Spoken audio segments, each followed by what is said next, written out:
Hello, আমি শিবনাথ দাস আর SD স্যারের ক্লাসে সকল ছাত্রদের স্বাগত। আজকে আমি ক্লাস 11-এর কোঅর্ডিনেট জিওমেট্রি শুরু করছি এবং এটি হলো কোঅর্ডিনেট জিওমেট্রির প্রথম ক্লাস। আমি চেষ্টা করব প্রতি সপ্তাহে একটা করে কোঅর্ডিনেট জিওমেট্রির ক্লাস আপলোড করার, যেটা আমি জেনারেলি যে টপিক পড়াই প্রত্যেকটা টপিকের ক্ষেত্রেই করে থাকি। কোঅর্ডিনেট জিওমেট্রির প্রথম 11-এর যেটা চ্যাপ্টার সেটা হলো স্ট্রেট লাইন। কিন্তু স্ট্রেট লাইন শেখার আগে আমরা নিচু ক্লাসে কোঅর্ডিনেট জিওমেট্রির কিছু ফর্মুলা শিখে এসেছিলাম, সেগুলো জানতে হবে। যেমন ধরো ডিস্টেন্স বিটুইন টু পয়েন্টস, যার ফর্মুলা ছিল হচ্ছে √r of x1 minus x2 তার whole square plus y1 minus y2 তার হোল স্কোয়ার। তারপরে একটা ট্রায়াঙ্গেলের সেন্ট্রয়েডের ফর্মুলা, যেটা ছিল হচ্ছে x1 plus x2 plus x3/3 কমা y1 plus y2 plus y3/3, অর্থাৎ x গুলো যোগ হয়ে 3 দিয়ে ভাগ হয় এবং y গুলো যোগ হয়ে 3 দিয়ে ভাগ হয়। এছাড়া ছিল হচ্ছে মধ্যবিন্দুর ফর্মুলা, তারপরে ছিল এরিয়ার ফর্মুলা, ট্রায়াঙ্গেলের এরিয়ার ফর্মুলা। তো আবার একটা ছিল ইন্টারনাল এক্সটার্নাল বাইসেকশন, অর্থাৎ m:n অনুপাতে কোনো দুটো পয়েন্ট যদি ইন্টারনালি বাইসেক্ট করে তাহলে সেরকম একটা ফর্মুলা ছিল হচ্ছে mx2 plus nx1 divided by m plus n comma দিয়ে my2 plus ny1 divided by m plus n। তো এই ফর্মুলাগুলো, অর্থাৎ যে ফর্মুলাগুলো তোমরা আগে পড়ে এসেছো, সবটাই কিন্তু জানতে হবে। ওই ফর্মুলাগুলো জানলে আমরা স্ট্রেট লাইন সহজে করে ফেলতে পারবো। তো যারা ভুলে গেছো, অনেকেই হয়তো ভুলে গেছো, তাদের ক্ষেত্রে খুব সমস্যা হবে তা নয়। তোমাদের বইয়ের শুরুতেই প্রিভিয়াস লেসনের কিছু ফর্মুলা দেওয়াই আছে, তোমরা একবার চোখ ভুলিয়ে নিও বা একবার লিখে প্র্যাকটিস করে নিও, তাহলেই দেখবে সব আবার মনে পড়ে যাবে। তো আমরা আজকে ক্লাস 11-এর স্ট্রেট লাইন শুরু করছি। এটি হলো স্ট্রেট লাইনের ফার্স্ট ক্লাস। যারা আমার চ্যানেলটিকে সাবস্ক্রাইব করোনি, অবশ্যই সাবস্ক্রাইব করে নেবে, তাহলে আমার চ্যানেলের পুরনো ভিডিওগুলো তোমরা খুব সহজে খুঁজে পাবে এবং নতুন ভিডিওগুলো আপডেটও পেয়ে যাবে। স্ট্রেট লাইন পড়তে গেলে আমাদের প্রথমে যেটা জানতে হবে সেটা হলো ইনক্লিনেশন, বাংলায় আনতি বলা হয়। এই যে ছবিটা তোমরা দেখছো, এই ছবিটার প্রত্যেকটা প্রান্তে দেখো অ্যারো দেওয়া আছে। তোমরা নিশ্চয়ই জানো স্ট্রেট লাইন আঁকতে গেলে দু প্রান্তে অ্যারো দিতে হয়, আর অ্যারো না দিলে সেটা লাইন সেগমেন্ট বা রেখাংশ হয়ে যায়। তো যাই হোক, এখানে স্ট্রেট লাইনটা হচ্ছে এ বি। কোনো সরল রেখা এক্স অ্যাক্সিসের পজিটিভ সাইডের সাথে যে অ্যাঙ্গেলটা করে তাকে বলা হয় হচ্ছে ইনক্লিনেশন বা আনতি। খেয়াল রাখতে হবে অ্যাঙ্গেলটা আমরা পজিটিভ অ্যাঙ্গেল নেব, অর্থাৎ অ্যাঙ্গেলটাকে অ্যান্টি ক্লকওয়াইজ মাপবো। এখানে দেখো স্ট্রেট লাইনটা এভাবে ছিল, তাই আনতি এটা হয়েছে। এখানে স্ট্রেট লাইনটা এভাবে ছিল, তাই আনতি এটা হয়েছে। এবার চলে আসে গ্র্যাডিয়েন্ট বা স্লোপ, বাংলায় একে নতি বা প্রবণতা বলা হয়। তো স্লোপ জিনিসটা কি? এই যে অ্যাঙ্গেলটা তোমরা পেলে আলফা, অর্থাৎ ইনক্লিনেশনটা পেলে, এই ইনক্লিনেশনের ট্যান যদি নাও তাহলে তাকে আমরা বলবো স্লোপ বা গ্র্যাডিয়েন্ট, বাংলায় নতি। অর্থাৎ আলফা যদি ইনক্লিনেশন হয় তাহলে ট্যান আলফা হবে হচ্ছে স্লোপ, বিটা যদি ইনক্লিনেশন হয় তাহলে ট্যান বিটা হচ্ছে স্লোপ। তাহলে বুঝতে পারলে কোনটা স্লোপ আর কোনটা ইনক্লিনেশন। আমরা এখন যেটা করব সেটা হলো find the slope of A line through to given points. অর্থাৎ একটা স্ট্রেট লাইনের ওপর দুটো পয়েন্ট যদি দেওয়া থাকে তাহলে সেই স্ট্রেট লাইনের স্লোপ কি করে আমরা বের করব। এখানে দেখো স্ট্রেট লাইনটা হচ্ছে এই লাইনটা, যার ওপরে পি এবং কিউ দুটো পয়েন্ট। এই পি কিউ পয়েন্টটাই দেওয়া ছিল, আর এই লাইনটার স্লোপই আমাদের বের করতে বলেছে। তো পয়েন্ট দুটোকে কি ধরা হয়েছে? একটা x1 y1 আর একটা হলো x2 y2। তারপর কি করা হয়েছে? পি বিন্দু থেকে এক্স অ্যাক্সিসের ওপর পি এল লম্ব টানা হয়েছে, কিউ বিন্দু থেকে এক্স অ্যাক্সিসের ওপর কিউ এম পারপেন্ডিকুলার বা লম্ব টানা হয়েছে। আবার কিউ বিন্দু থেকে এই পি এল এর ওপর আরেকটা পারপেন্ডিকুলার কিউ আর টানা হয়েছে। এর ফলে একটা রাইট অ্যাঙ্গেল ট্রায়াঙ্গেল এখানে পাওয়া গেছে, সেটা কি? P Q R. এই যে স্ট্রেট লাইনটা এ এক্স অ্যাক্সিসের পজিটিভ সাইডের সাথে যদি থিটা অ্যাঙ্গেল করে তাকে আমরা বলবো ইনক্লিনেশন। এই থিটাটা হচ্ছে ইনক্লিনেশন। আর ট্যান থিটাটা স্লোপ, আমরা একটু আগে বলেছি ট্যান থিটাটা স্লোপ বা প্রবণতা। তাহলে এটা যদি থিটা হয় তাহলে এটাও থিটা। এবার এই ট্রায়াঙ্গেলটাতে চলে আসি। এই ট্রায়াঙ্গেলটার জন্য ও এমটা কি? x2, কেন এই পয়েন্টটা কি ছিল? x2 y2, তাহলে ও এমটা x2 আর ও এলটা x1, কারণ এই পয়েন্টটা ছিল x1 y1। তাহলে x1 থেকে x2 বাদ দিলে আমরা ml পেয়ে যাব, ml সমান সমান qr, তাহলে qr হচ্ছে x1 মাইনাস x2। একই রকমভাবে prটা কিন্তু y1 মাইনাস y2, তার কারণ এটা হচ্ছে y2, এটা y2 মানেই হলো এটা y2, আর এই পুরোটা y1 ছিল, তাই এটা হচ্ছে y1 মাইনাস y2। এখন এই রাইট অ্যাঙ্গেল ট্রায়াঙ্গেলের ক্ষেত্রে tan থিটা ইকুয়াল টু আমরা কি জানি, পারপেন্ডিকুলার বাই বেস। তাহলে pr বাই qr হচ্ছে tan থিটা, তার মানে tan থিটার ভ্যালু কি আসবে, এইটা কি বেরোলো এটা বেরোলো y1 মাইনাস y2, আর এটা বেরোলো x1 মাইনাস x2, তার মানে tan থিটার ভ্যালু আসবে y1 minus y2 divided by x1 minus x2। ঠিক আছে, এইটা শুধু মনে রাখলেই চলবে, আমি বোঝানোর জন্য এতগুলো কথা বললাম। অর্থাৎ কোনো স্ট্রেট লাইনের ওপর দুটো পয়েন্ট যদি তোমাকে দেওয়া থাকে, সেই স্ট্রেট লাইনটা স্লোপ আমরা কি করে বের করব, সেটা হলো y1 minus y2 by x1 minus x2। এটা কিন্তু ফর্মুলা তোমাদের মনে রাখতে হবে। এবার আসি স্ট্রেট লাইনের ইকুয়েশনে। স্ট্রেট লাইনের ইকুয়েশনের টোটাল 5টা ফর্ম আছে, যেই 5টা ফর্ম তোমরা এখানে দেখতে পাচ্ছ। অর্থাৎ স্ট্রেট লাইনের ইকুয়েশনকে 5 রকম ভাবে লেখা যায়। 1 নম্বর হচ্ছে 2 পয়েন্টস ফর্ম, 2 নম্বর হচ্ছে পয়েন্টস স্লোপ ফর্ম, 3 নম্বর হচ্ছে স্লোপ ইন্টারসেপ্ট ফর্ম, 4 নম্বর হচ্ছে ইন্টারসেপ্ট ফর্ম, 5 নম্বর হচ্ছে নর্মাল ফর্ম। আমি প্রত্যেকটা ফর্মই তোমাদের এখন বুঝিয়ে দিচ্ছি এবং শিখিয়ে দিচ্ছি। প্রথমে আসি 2 পয়েন্টস ফর্ম। নামটা শুনেই বুঝতে পারছো, যখন একটা স্ট্রেট লাইনের ওপর দুটো পয়েন্ট দেওয়া থাকবে, তখন স্ট্রেট লাইনের ইকুয়েশনটা আমরা কিভাবে বের করব। অর্থাৎ গিভেন থাকবে হচ্ছে দুটো পয়েন্ট, আমাদেরকে ইকুয়েশনটা বের করতে বলবে। ছবিটা একটু দেখো, এটা যদি ওয়াই অ্যাক্সিস হয়, এটা যদি এক্স অ্যাক্সিস হয়, একটা স্ট্রেট লাইন ধরো এই ফর্মে আছে। আমি আগেও বলেছি সবসময় অ্যারো দিতে হবে মাথায়, তা না হলে স্ট্রেট লাইন হবে না, তাই আমি অ্যারো দিয়ে নিচ্ছি। এই স্ট্রেট লাইনের উপর একটা পয়েন্ট এটা আর একটা পয়েন্ট এটা, এই দুটো পয়েন্ট যদি x1 y1 এবং x2 y2 হয়, তাহলে স্ট্রেট লাইনের ইকুয়েশনটা কি হবে? ইকুয়েশনটা হবে হচ্ছে y minus y1 divided by x minus x1 সমান সমান y1 minus y2 divided by x1 minus x2। এটা কিন্তু স্ট্রেট লাইনটার ইকুয়েশন। ঠিক আছে, x এবং y এরা থেকে যাবে, আর x1 y1 x2 y2 ভ্যালুগুলো বসে যাবে এখানে যেটা দেওয়া আছে।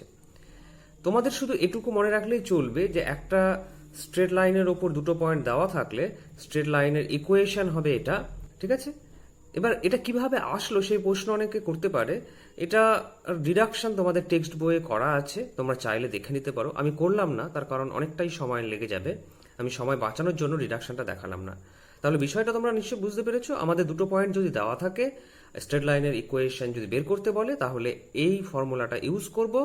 এক্স এবং ওয়াইটা থেকে যাবে, শুধু আমাদের বসিয়ে দিতে হবে y1 y2 x1 x2 ভ্যালুটা। এবার আসি 2 নম্বর ফর্ম, যেটা হলো পয়েন্ট স্লোপ ফর্ম। বাংলায় বলা হয় বিন্দু প্রবণতা আকার।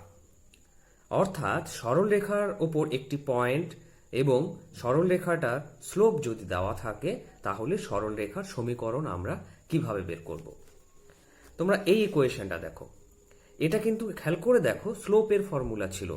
স্লোপের ফর্মুলা কি ছিল? y1 minus y2 divided by x1 minus x2। স্লোপের স্ট্যান্ডার্ড নোটেশন হলো m, তাহলে এখানে আমরা m বসিয়ে দেবো। অর্থাৎ স্ট্রেট লাইনের ক্ষেত্রে যেখানে m লেখা থাকবে সেটা স্লোপকেই রিপ্রেজেন্ট করে, m মানেই হলো tan থিটা। তাহলে আমরা এখানে যদি m বসিয়ে দিই, তাহলে সরলরেখাটার ইকুয়েশন যেটা আসছে সেটা দেখো, y মাইনাস y1 সমান সমান m into x minus x1। দেখো এটা m হয়ে গেল, এটা এদিকে মাল্টিপ্লাই হয়ে গেল। এটাই কিন্তু বিন্দু প্রবণতা আকারে সরলরেখার সমীকরণ। দেখো প্রবণতাটা তোমার জানা আছে, আর x1 y1 হলো একটা বিন্দু। তো যখন একটা সরলরেখার উপর বিন্দু দেওয়া থাকবে আর প্রবণতা দেওয়া থাকবে, তখন আমরা সরলরেখাটির ইকুয়েশন এইভাবে লিখব। এবার আসি 3 নম্বর ফর্ম, যেটা হলো স্লোপ ইন্টারসেপ্ট ফর্ম। বাংলায় বলবো আমরা প্রবণতা ছেদিতাংশ আকার, ইন্টারসেপ্টের বাংলা হলো ছেদিতাংশ। স্লোপের স্ট্যান্ডার্ড সিম্বল m, সেটা আমরা একটু আগেই জেনে নিয়েছি। ইন্টারসেপ্ট বিষয়টা কি সেটা আমাদের জানতে হবে। এখানে দেখো আমি y অ্যাক্সিস, x অ্যাক্সিস এবং একটা স্ট্রেট লাইন এঁকে রেখেছি। এটা যদি এক্স অ্যাক্সিস হয় তাহলে এই লেন্থটাকে আমরা বলবো এক্স অ্যাক্সিসের ইন্টারসেপ্ট এই স্ট্রেট লাইনটার ক্ষেত্রে, আর এই লেন্থটাকে বলবো আমরা ওয়াই অ্যাক্সিসের ইন্টারসেপ্ট। তাহলে ইন্টারসেপ্ট বেসিক্যালি একটা লেন্থকে রিপ্রেজেন্ট করছে। এই অরিজিন থেকে এই ডিস্টেন্সটা হবে হচ্ছে এই স্ট্রেট লাইনের ক্ষেত্রে এক্স অ্যাক্সিসের ইন্টারসেপ্ট, আর অরিজিন থেকে এই ডিস্টেন্সটা হবে এই স্ট্রেট লাইনের ক্ষেত্রে ওয়াই অ্যাক্সিসের ইন্টারসেপ্ট। তো স্লোপ ইন্টারসেপ্ট ফর্মে স্ট্রেট লাইনের ইকুয়েশন কেমন হয় সেটা এবার আমি লিখে দেখাচ্ছি। y equal to M X plus C. এই ক্ষেত্রে ইকুয়েশনটা কেমন হয় সেটাও জানা দরকার। আমি অ্যারোগুলো মাথায় দিচ্ছি না, তোমরা দিয়ে নেবে, অ্যারো অবশ্যই দিয়ে নেবে। এটা যদি স্ট্রেট লাইনটা হয়, এই ইকুয়েশনটার ক্ষেত্রে কিন্তু এই ডিস্টেন্সটা হচ্ছে সি, অর্থাৎ এই সি যেটা ইন্টারসেপ্ট, এই সিটাই কিন্তু ইন্টারসেপ্ট, যেটা হলো ওয়াই অ্যাক্সিসের ইন্টারসেপ্ট। তাহলে তোমাকে যদি ওয়াই অ্যাক্সিসের ইন্টারসেপ্ট দেওয়া থাকে আর স্লোপ দেওয়া থাকে, তাহলে সেই সরল রেখার ইকুয়েশন বের করতে গেলে আমাদের এই ফর্মুলাটা ব্যবহার করতে হবে। এখন কেউ বলতে পারে যে স্যার এটা কিভাবে আসলো? একই কথা আমি আবার বলবো, একটা ডিডাকশন তোমাদের বইয়ে করা আছে, তোমরা চাইলে একবার দেখে নিতে পারো। তবে অঙ্ক করার জন্য এই ফর্মুলাটা মনে রাখলেই চলে। আমাদের কি ব্যবহার করতে হবে? y equal to M X plus C. আমাদের খেয়াল রাখতে হবে সিটা হচ্ছে ওয়াই অ্যাক্সিসের ইন্টারসেপ্ট আর এমটা তো হচ্ছে স্লোপ। তাহলে স্লোপ এবং ওয়াই অ্যাক্সিসের ইন্টারসেপ্ট যদি আমাদেরকে দেওয়া থাকে, তাহলে আমরা সরল রেখার ইকুয়েশন বের করার জন্য এই সূত্রটি ব্যবহার করব। এবার আসি 4 নম্বর ফর্ম, যেটা হলো ইন্টারসেপ্ট ফর্ম। আগের যে ফর্মটা ছিল সেখানে কিন্তু একটা ইন্টারসেপ্ট দেওয়া ছিল আর একটা স্লোপ দেওয়া ছিল। এখানে কিন্তু দুটো ইন্টারসেপ্ট যদি দেওয়া থাকে বা দুটোই ছেদিতাংশ যদি দেওয়া থাকে, তাহলে স্ট্রেট লাইনের ইকুয়েশন আমরা কি করে বের করব? অ্যারোগুলো তোমরা দিয়ে নেবে। এটা আমাদের এক্স অ্যাক্সিস, এটা আমাদের ওয়াই অ্যাক্সিস। একটা স্ট্রেট লাইন ধরো এইভাবে আছে, যার ইকুয়েশনটা আমাকে বের করতে হবে। এক্স অ্যাক্সিসের ইন্টারসেপ্টটা যদি এ হয়, অর্থাৎ এই লেন্থটা এ হয়, ওয়াই অ্যাক্সিসের ইন্টারসেপ্টটা যদি বি হয়, অর্থাৎ এই লেন্থটা যদি বি হয়, তাহলে স্ট্রেট লাইনটার ইকুয়েশন হবে X by A plus Y by B equal to 1। এই স্ট্রেট লাইনটার ইকুয়েশন কিন্তু এটা। অ্যারোগুলো অবশ্যই দিতে হবে, আমি বারবার বলছি তোমরা দিয়ে নেবে, আমি দিচ্ছি না বলে তোমরা দেবে না তা হয় না। তো যাই হোক, X by A plus Y by B equal to 1 হলো এই স্ট্রেট লাইনটার ইকুয়েশন। যখন আমাদের ইন্টারসেপ্টগুলো দেওয়া থাকবে, তখন আমরা স্ট্রেট লাইনের ইকুয়েশনকে এইভাবে লিখব। একটা জিনিস বোধহয় তোমরা এতক্ষণে বুঝতে পেরে গেছো, একটা স্ট্রেট লাইনের ইকুয়েশন বের করার জন্য সবসময় দুটো করে জিনিস দেওয়া থাকছেই। হয় দুটো ইন্টারসেপ্ট, আগেরটাতে কি ছিল, একটা ইন্টারসেপ্ট একটা স্লোপ, না হলে দুটো পয়েন্ট, না হলে একটা পয়েন্ট একটা স্লোপ। যেহেতু স্ট্রেট লাইনের ইকুয়েশনে দুটো ভেরিয়েবল থাকে এক্স এবং ওয়াই, তাই স্ট্রেট লাইনের ইকুয়েশন বের করার জন্য সবসময় দুটো কন্ডিশন দেওয়া থাকেই। তো যাই হোক, ইন্টারসেপ্ট ফর্মে তাহলে স্ট্রেট লাইনের ইকুয়েশন কি হলো? X by A plus Y by B equal to 1। এবার আসি স্ট্রেট লাইনের ইকুয়েশনের লাস্ট ফর্ম, যেটা হলো নর্মাল ফর্ম। এটা যদি ওয়াই অ্যাক্সিস, এটা যদি এক্স অ্যাক্সিস হয়, অবশ্যই মাথায় অ্যারো দিয়ে নেবে, আমি দিচ্ছি না সময় বাঁচানোর জন্য। এটা হচ্ছে স্ট্রেট লাইনটার ইকুয়েশন। অরিজিন থেকে স্ট্রেট লাইনটার ওপর যদি পারপেন্ডিকুলার ডিস্টেন্সটা দেওয়া থাকে এবং এই অ্যাঙ্গেলটা দেওয়া থাকে, কি দেওয়া আছে? এই স্ট্রেট লাইনটার ওপর অরিজিন থেকে পারপেন্ডিকুলার ডিস্টেন্সটা দেওয়া আছে এবং এই পারপেন্ডিকুলারটা এক্স অ্যাক্সিসের সাথে যে অ্যাঙ্গেলটা করেছে সেটা দেওয়া আছে। যদি দেওয়া থাকে, তাহলে আমরা নর্মাল ফর্মে স্ট্রেট লাইনের ইকুয়েশন বের করতে পারবো, যেটা হলো X cos alpha plus Y sine alpha সমান সমান পি, ওয়াই সাইন আলফা সমান সমান পি। ঠিক আছে, X cos alpha plus Y sine alpha সমান সমান পি। এটা হলো নর্মাল ফর্মে স্ট্রেট লাইনের ইকুয়েশন। কি জানা থাকতে হবে? এই অ্যাঙ্গেলটা জানা থাকতে হবে এবং এই ডিস্টেন্সটা জানা থাকতে হবে। এই দুটো জিনিস যদি জানা থাকে, তাহলে আমরা স্ট্রেট লাইনের ইকুয়েশন লিখে ফেলতে পারবো এই সূত্রের সাহায্য নিয়ে। এই সূত্রটা মনে রাখলেই আমরা অঙ্ক করতে পারবো। কিন্তু কেউ কেউ প্রশ্ন করতে পারে, স্যার এটা কিভাবে এলো? যেহেতু আমি আগের কোনো সূত্রই প্রমাণ করে দেখাইনি, এটাও দেখাচ্ছি না। প্রমাণ করে দেখানোই যায়, কিন্তু এক একটা সূত্র প্রমাণ করে দেখাতে গেলে ভিডিও লেন্থটা সত্যিই অনেক বড় হয়ে যাবে। তোমরা সমস্ত বইতেই এই সূত্রের প্রমাণগুলো পেয়ে যাবে, চাইলে একবার দেখে নিতে পারো। খুব সহজ সহজ প্রমাণ, দেখলেই বুঝতে পারবে। আমি এটা তাও একটু বলে দিচ্ছি। কস আলফার ভ্যালু কত হবে? যদি আমরা এক্স ইন্টারসেপ্টটা এ ধরে নিই, তাহলে কস আলফার ভ্যালু কত হবে? কস আলফার ভ্যালু হবে পি বাই এ। এটা কিন্তু হাইপোটেনাস আর এটা হচ্ছে বেস। তাহলে কস আলফার ভ্যালু হবে পি বাই এ যদি এক্স ইন্টারসেপ্ট হয়। একই রকম ভাবে এখান থেকে সাইন আলফার ভ্যালু হবে হচ্ছে পি বাই বি। তারপরে এ বির ভ্যালুটা বের করে নিয়ে যদি ইন্টারসেপ্ট ফর্মে বসিয়ে দাও তাহলে এই সূত্রটা পাওয়া যায়। তো আরেকবার বলছি, তোমাদের যদি মনে হয় প্রমাণগুলো একটু দেখতে চাও তাহলে টেক্সট বইটা দেখে নিতে পারো, কোনো অসুবিধা নেই। আমাদের নর্মাল ফর্মের অঙ্ক করার জন্য এই সূত্রটুকু মনে রাখলেই চলবে। এই পাঁচটা হলো স্ট্রেট লাইনের বিভিন্ন ফর্ম। কখন কোন ফর্মটা অ্যাপ্লাই করতে হবে সেটা কিন্তু আমরা অঙ্ক করতে করতেই বুঝতে পারবো, অর্থাৎ কিছুটা প্র্যাকটিস করে নিলেই বুঝতে পারবো যে এই সূত্রটা বোধহয় এখানে অ্যাপ্লাই করতে হবে, ওই সূত্রটা বোধহয় ওখানে অ্যাপ্লাই করতে হবে। এবার আসি স্ট্রেট লাইনের জেনারেল ফর্মে। স্ট্রেট লাইনের জেনারেল ফর্ম খুব পরিচিত একটা ফর্ম। তোমরা নিচু ক্লাসে গ্রাফ এঁকেছো এই ফর্মের, সাইমালটেনিয়াস লিনিয়ার ইকুয়েশন সলভ করেছো। তো এই ফর্মটা তোমরা অনেকবার দেখেছো। তো এই ফর্মটাকে আমরা স্ট্রেট লাইনের জেনারেল ফর্ম বলি, যেটা হলো a x plus b y plus c equal to 0।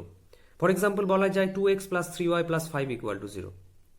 খেয়াল রাখার বিষয়, এখানে এ এবং বি একসাথে 0 হবে না, আলাদা আলাদা করে 0 হতে পারে। ধরো a not equal to 0, b equal to 0 হতে পারে, a equal to 0, b not equal to 0 হতে পারে, কিন্তু এ এবং বি একসাথে 0 হবে না। এ এবং বি যদি একসাথে 0 হয়ে যায় তাহলে এক্স এবং ওয়াই থাকবে না, আর এক্স ওয়াই না থাকলে ইকুয়েশন তো থাকবে না। তো যাই হোক, তোমরা এটুকুই মনে রেখো যে স্ট্রেট লাইনের জেনারেল ফর্ম কি? স্ট্রেট লাইনের জেনারেল ফর্ম হলো a x plus b y plus c equal to 0। আমি থিওরিটিক্যাল পার্ট মোটামুটি সবটাই তোমাদের বলে দিয়েছি। দুই একটা ছোট টপিক বলা বাকি আছে, যেটা আমি নেক্সট ক্লাসে বলে দেবো। তোমরা নেক্সট ক্লাসটা দেখলেই বুঝতে পারবে। আজকে আমি তোমাদেরকে কয়েকটা অঙ্ক করে দেখাচ্ছি। এখানে আমি একটা স্ট্রেট লাইনের ইকুয়েশন লিখে রেখেছি। এই স্ট্রেট লাইনটার এক্স ইন্টারসেপ্ট এবং ওয়াই ইন্টারসেপ্ট আমাদের বের করতে বলেছে। তো এটাকে আমরা একটু ইন্টারসেপ্ট ফর্মে লিখে নিচ্ছি। 2x minus 3y equal to কত হবে? -5। অর এখান থেকে আমি বলতে পারি 2x বাই -5, আর এই মাইনাসে প্লাস হয়ে যাবে, plus 3y by 5 equal to কত হবে? 1। অ্যাকচুয়ালি -5 দিয়ে বোথ সাইডে ডিভিশন করে দিলাম। অর এটাকে লেখা যায় x by -5 by 2 plus y by 5 by 3 equal to 1। আমরা ইন্টারসেপ্ট ফর্মে স্ট্রেট লাইনটাকে লিখে নিয়েছি। এর ফলে যেটা হলো, আমরা এক্স ইন্টারসেপ্টটা পেয়ে গেলাম -5 বাই 2, আর ওয়াই ইন্টারসেপ্টটা পেয়ে গেলাম 5 বাই 3। ছবিটা আঁকলে তোমাদের একটা ধারণা তৈরি হবে, তাই ছবিটা আমি একটু এঁকে দেখাচ্ছি। এটা ওয়াই অ্যাক্সিস, এটা যদি এক্স অ্যাক্সিস হয়, অ্যারোগুলো তোমরা দিয়ে নেবে। এখানে যেহেতু এক্স অ্যাক্সিসের তলায় নেগেটিভ ইন্টারসেপ্ট আছে, অর্থাৎ এটা এক্স অ্যাক্সিসের নেগেটিভ দিকে কাট করবে, আর ওয়াই অ্যাক্সিসের তলায় পজিটিভ ইন্টারসেপ্ট আছে, তাহলে এটা ওয়াই অ্যাক্সিসের পজিটিভ দিকে কাট করবে। অর্থাৎ স্ট্রেট লাইনটা এভাবে যাবে। এই স্ট্রেট লাইনটা যদি গ্রাফে রিপ্রেজেন্ট করো তাহলে স্ট্রেট লাইনটা এভাবে যাবে। এই ডিস্টেন্সটা হচ্ছে 5 বাই 2, আর এই ডিস্টেন্সটা হচ্ছে 5 বাই 3। এখন তোমাদের আমি আরেকটা অঙ্ক করে দেখাচ্ছি। এই স্ট্রেট লাইনটার স্লোপ বের করতে হবে আমাদেরকে। স্ট্রেট লাইনটা কোন ফর্মে দেওয়া আছে? জেনারেল ফর্মে। আগের ইকুয়েশনটা কোন ফর্মে দেওয়া ছিল? জেনারেল ফর্মে। 90 থেকে 95% কেসে যে স্ট্রেট লাইনগুলো আমাদের অঙ্কেতে দেওয়া থাকে সেগুলো জেনারেল ফর্মেই দেওয়া থাকে। আমাদের অঙ্কের প্রয়োজনে বিভিন্ন ফর্মে পাল্টে নিতে হয়। তো আমাদের এখানে যেহেতু স্লোপ বের করতে হবে, তাই আমরা এই ফর্ম থেকে স্লোপ ইন্টারসেপ্ট ফর্মে যাওয়ার চেষ্টা করব। স্লোপ ইন্টারসেপ্ট ফর্মটা কি ছিল? y equal two mx plus c। তাই এখান থেকে আমি y এর ভ্যালুটা বের করছি। 2y ইকুয়াল টু কত হবে? -3x plus 8, or y equal two কত হবে? -3 বাই 2x প্লাস 4। তাহলে আমরা y equal two mx plus c ফর্মে লিখে ফেললাম। তাহলে m এর ভ্যালু কোনটা হবে? -3 বাই 2, আর c এর ভ্যালু কত হবে? 4, যেটা হলো y অ্যাক্সিসের ইন্টারসেপ্ট। তোমাদের যদি বলতো y অ্যাক্সিসের ইন্টারসেপ্ট কত, তাহলে তোমরা বলতে 4। আর এখানে যেহেতু স্লোপ বের করতে বলেছে, তাহলে দেয়ারফর m ইকুয়াল টু কত হবে? -3 বাই 2। তাহলে therefore slope of the straight line equal to -3 by 2। আজকের ক্লাস এখানেই শেষ হলো। কারো যদি কোথাও বুঝতে অসুবিধা হয়ে থাকে আমাকে ফোন করতে পারো, হোয়াটসঅ্যাপ করতে পারো, বা ইউটিউবের কমেন্ট সেকশনে কমেন্ট করতে পারো। আর তোমরা অবশ্যই আমার চ্যানেলটিকে সাবস্ক্রাইব করে রাখবে। সাবস্ক্রাইব করে রাখলে আমার চ্যানেলের ভিডিওগুলো তোমরা সহজেই খুঁজে পাবে, এবং ভবিষ্যতে আমি যে ভিডিওগুলো দেবো তার নোটিফিকেশনও পেয়ে যাবে। তাহলে আজকের মতো টাটা, দেখা হচ্ছে পরবর্তী ভিডিওতে।